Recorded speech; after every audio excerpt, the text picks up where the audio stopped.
rolling.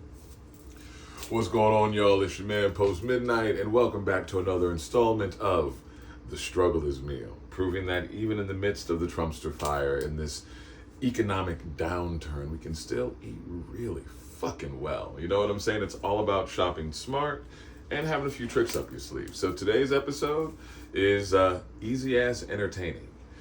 This shout out goes out to Audrey, Audibly Funny, at Audibly Funny on Threads. This one is especially for you because she asked me randomly, do you know how to make salsa? I was like, fuck yeah, I know how to make salsa. Hell yeah. Because, I mean, let's be real. Like, the revolution isn't just going to be televised. It needs to be fucking catered. So, in this case, we're going to start off with some of the easiest ingredients in the world. So, for our salsa, which is also going to be the base for our pico de gallo, and our guacamole, because I'm, feeling inspired by the Latin vibes from yesterday's Super Bowl halftime show. Also, it's fucking delicious, right? We're starting off with the same base. We've got cilantro. Do a quick rinse. And for the ease of things, if you happen to have a food processor at home, it streamlines the process immensely. If not, you can cut things by hand and it just takes a little bit longer, but it still works. So we've got cilantro, fresh. Boom. We've got red onion.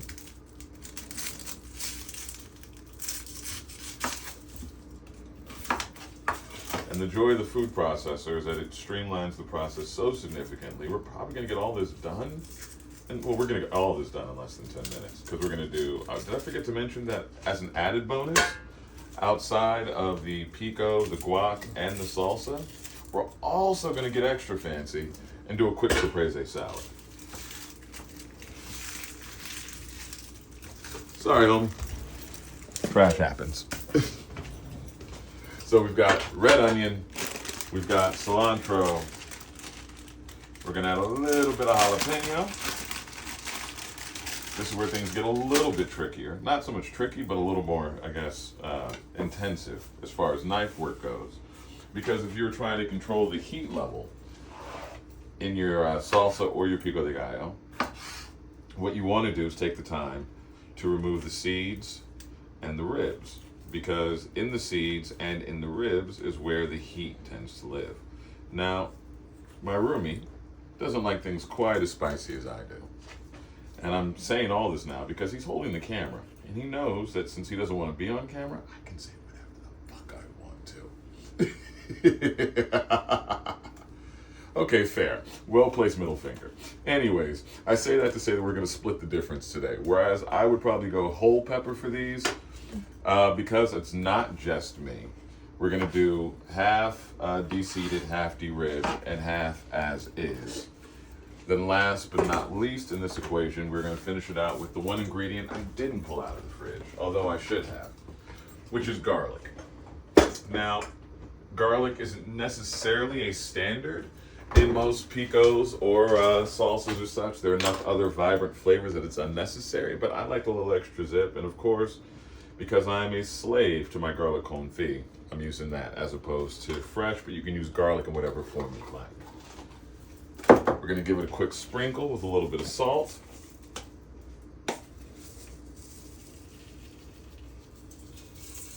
So all those flavors have a chance to pop and shine on their own. And then, why I love my food processor.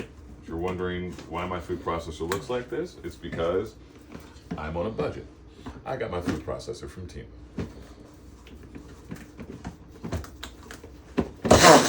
There we go.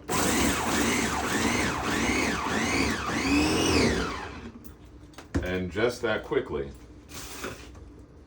we have cilantro, onion, garlic, and jalapeno ready to go for a number of forms. Now, I did say we were going to do guac and pico and salsa.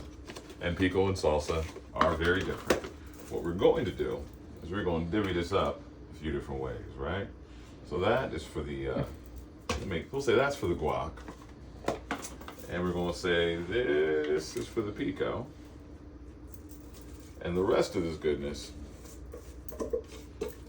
is going to go in for the salsa. And since we're doing this in stages, right? We'll start off with the quickest and easiest. A little bit of lime juice. That's going to be a given, regardless. You got to have the citrus. The citrus presence also is going to minimize the overall heat. So if you were worried about having a little too much jalapeno action, I saw the look of fear on your face, man. I saw it. It's okay. The fear is real. You don't have to be ashamed. It's all right, man. It's all right. I mean, they already know from the middle finger you shared, we have different palates. No one's judging. No finger on that one, really? Anyways, for our salsa, what we're going to do is we're just going to take our tomato, give it a couple of rough chops. We're going to pop it right in the bowl of our food processor with the cilantro, jalapeno, lime, garlic, salt, and onion. We'll add in just a little bit more lime juice once we get it in there. And 1, 2, 3.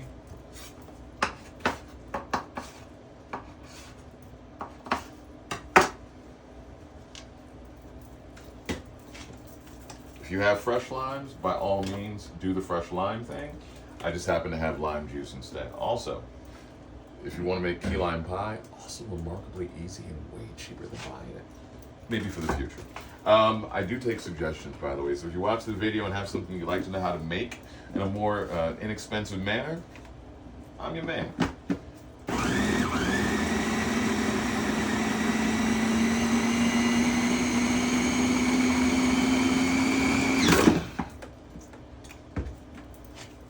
Splatter, optional. Ideally, we don't wear it. But, end of the day, mission accomplished. Salsa, cantina style. So that is one recipe down and done. Maybe a little much for the container. Just a smidge. Then we're gonna have to snack on this. You good with that? Perfect. Set it off to the side. Next up, we're going to use our fixins. We're going to transform them into our pico de gallo. Now this is where the knife work will come into play. We're just going to give it a quick dice.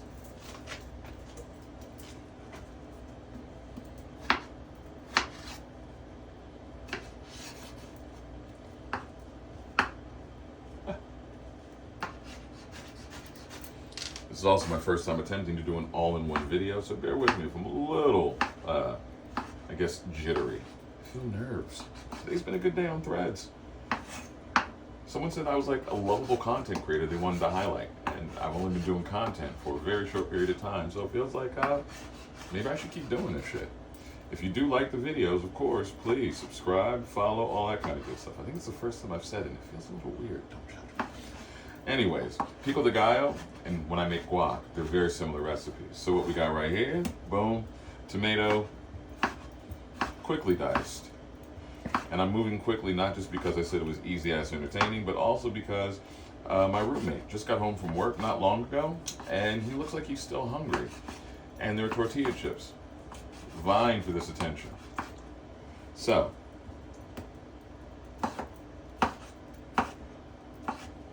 we're going to take all of these fixings right here.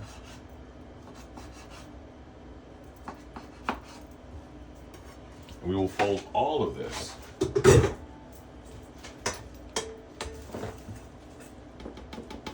actually, I'm getting ahead of myself.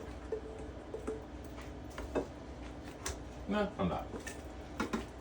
Fixins, tomato stuff. A little bit more salt, just because, remember, every ingredient needs a little bit of seasoning to have the opportunity to shine through for your flavor profile. So adding a little bit of salt, and a little bit of black pepper if you'd like. Say a smidgen more lime juice.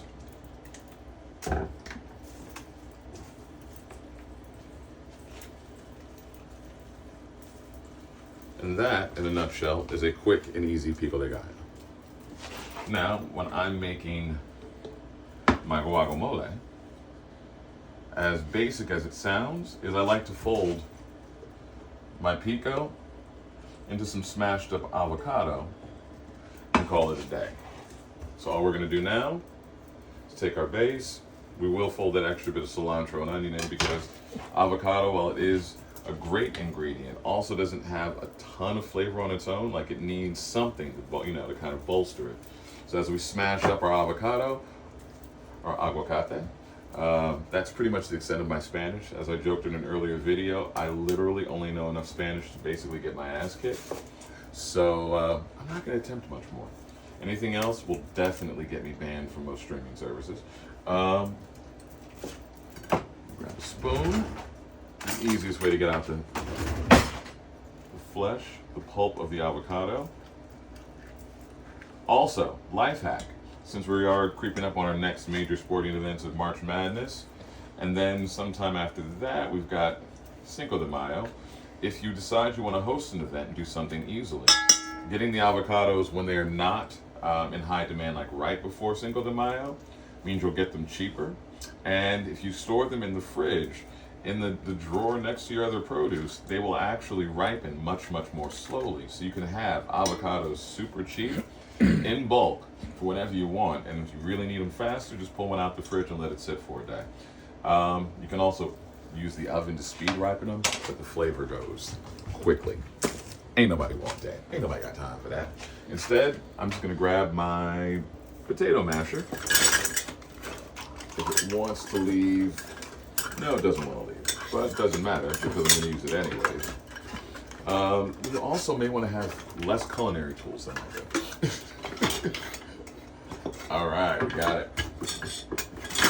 Potato masher, ripe avocado. If you don't know if an avocado is ripe, if you can smash it and kind of squeeze it without feeling like you're going full on Incredible Hulk, but you feel like you're going Incredible Hulk, if that makes sense, like it's just got a little give to it, it means that level of ripeness.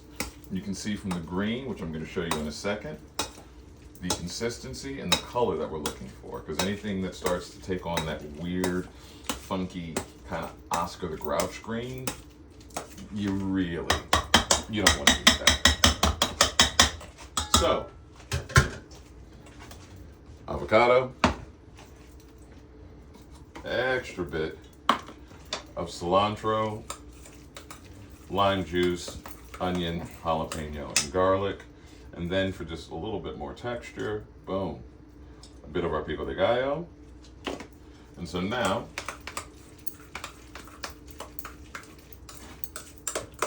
almost forgot, avocado does need a little bit of love. Sprinkle just to make certain everything's gonna pop. Also, the citric acid in the lime juice is gonna help preserve that green.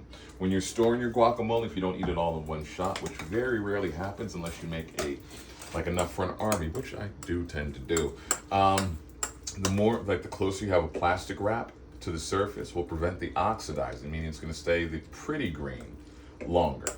So that said, I don't know how long the video is running. Dude, how long are we looking at right now?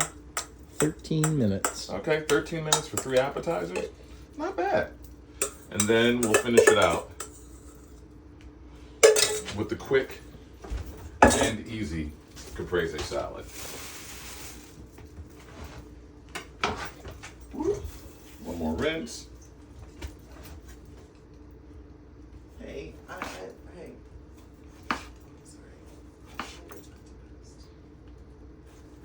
All right.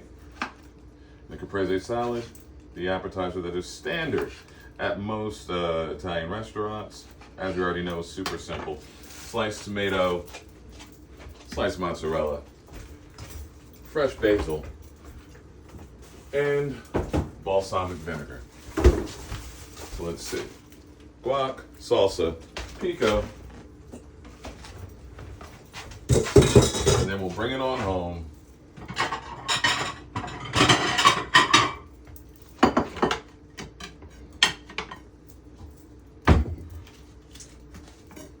Pre-sliced. Yes, good shopping, man. Although if you don't find it sliced, hey, credit where credit is due, right? And literally all the caprese is sliced tomatoes, whatever kind you choose, oftentimes Romas, beefsteaks, whatever your preference is, shingled with fresh mozzarella,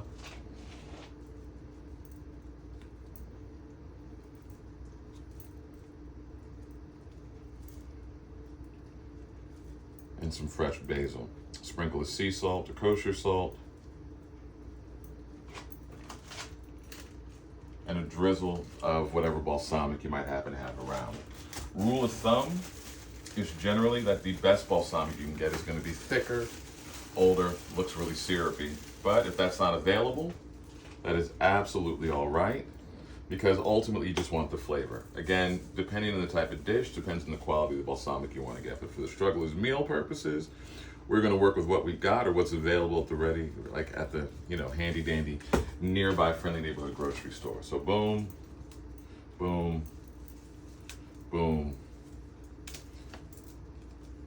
And basically, if people decide that they're going to descend upon your humble abode, or, the local gathering of the resistance decided that your place, your casa is the spot to be, you can be prepared to feed the hungry, teeming, angry masses in just a few short minutes. Again, this isn't traditional balsamic, this is my fig infused that I use in a few other recipes, but like that. So we've got guac, salsa, pico, and a caprese salad. For the price of a few things of produce, you can feed a lot of folks and have a damn good time doing it. Remember, every army marches on its stomach. So, stay vigilant, maybe stay angry, definitely stay hungry, and always rise the fuck